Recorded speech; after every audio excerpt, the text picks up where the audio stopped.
dala ko guys, ano, cat food at saka kanin para maano.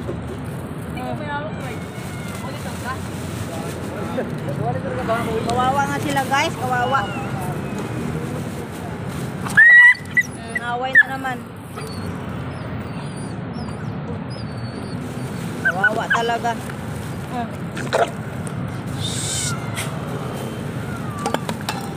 Agawan kasi sila guys dahil marami naman akong dalang pagkain, kaya lang talagang magipag-away sila.